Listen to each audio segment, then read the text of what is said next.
فاسألوا أهل الذكر إن كنتم لا تعلمون.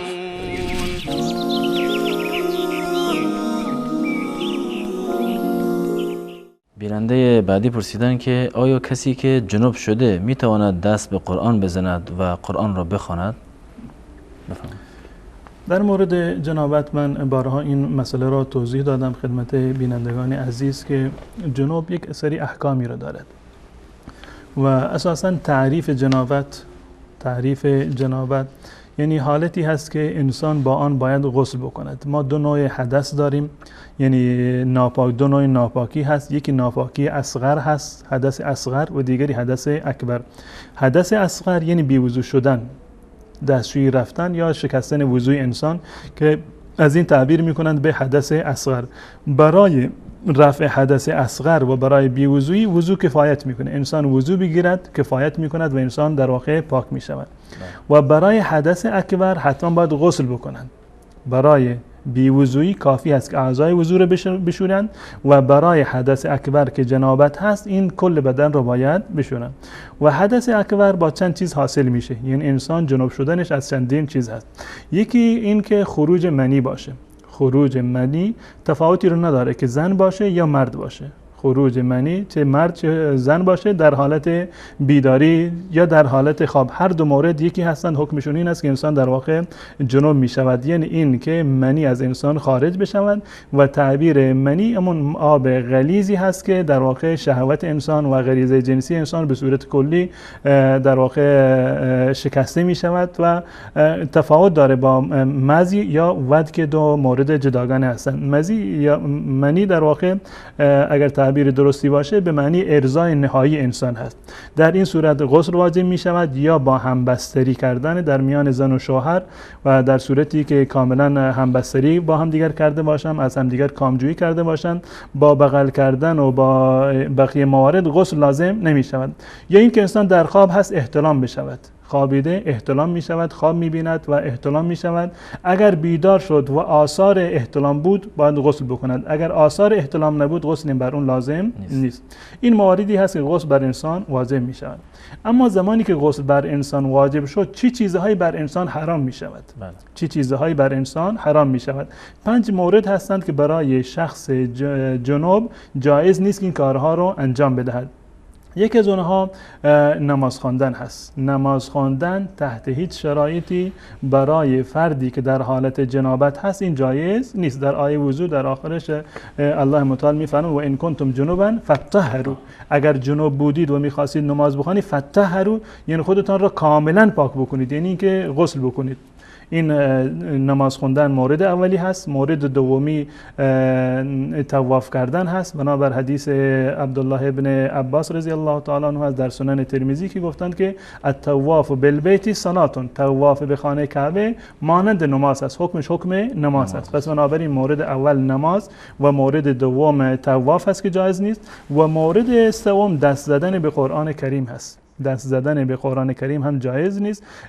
در این زمینه از آیه قرآن هم استدلال کردن برخی از علما که لا یمسه الا المطهرون، و دلیل قوی ترش حدیث عمرو بن حزم هست که در اون اومده بود که رسول الله صلی الله علیه و سلم فرمودن لا یمس القرآن الا طاهرون، که قرآن را کسی نباید دست بزنن مگر انسانی که پاک است. پس بنابراین مورد سوم هست. و مورد چهارم قرائت قرآن هست، هم دست زدن به قرآن و هم قرائت قرآن که این هم جایز نیست، بنابر حدیثی که سیدنا علی رضی الله تعالی عنه روایت کرده و در مسند احمد است که رسول الله صلی الله علیه و سلم در هر حالی قرآن را به ما یاد میداد مگر اینکه در حالت جنابت باشد. این مورد چهارم هست.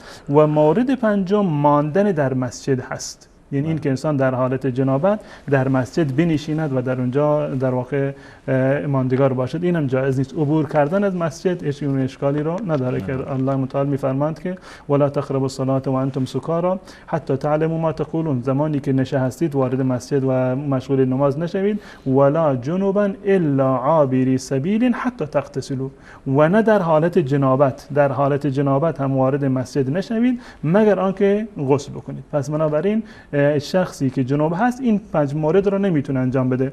نماز خوندن رو طواف کردن را دست زدن به قرآن و قرائت قرآن و ماندن در مسجد. این مورد اتفاقی هست در میان فقها و مذاهب اربعه که این کارها را نمیتواند انجام بدهد. منتها یک مورد دیگری هست و سوء تفاهمی در میان مردم جا افتاده که گمان میکنند انسانی که در حالت جنابت هست این نجس است.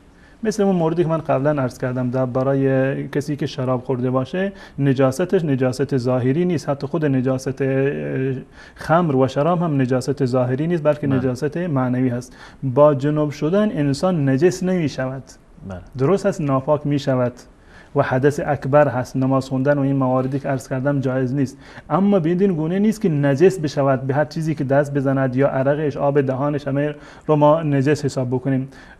جالب هست در روایتی که در صحیح بخاری هست از سیدنا ابو هریره رضی الله تعالی عنه روایت شده، میگوید که من یک روزی همراه با رسول الله در کوچه بودم، اتفاقا رسول الله صلی الله علیه و سلم تشریف آوردم و دست منو گرفت و با هم رفتیم یک جایی. در همین راه که من میرفتیم من از دست رسول الله فرار کردم، یعنی یک به حالت پنهانی در رفتم و بعد از اون اومدم دوباره پیش رسول الله صلی الله علیه و سلم. انگار رسول الله صلی الله علیه و سلم متوجه شد که ابو هریره غیبش زد و بعد از این که دوباره اومد گفت ابو هریره کجا بودی؟ گفت یا رسول الله حقیقتش این است که در حالت جنابت بودم و گفتم که مناسب نیست همراه شما باشم. رسول الله صلی الله علیه و سلم فرمود سبحان الله.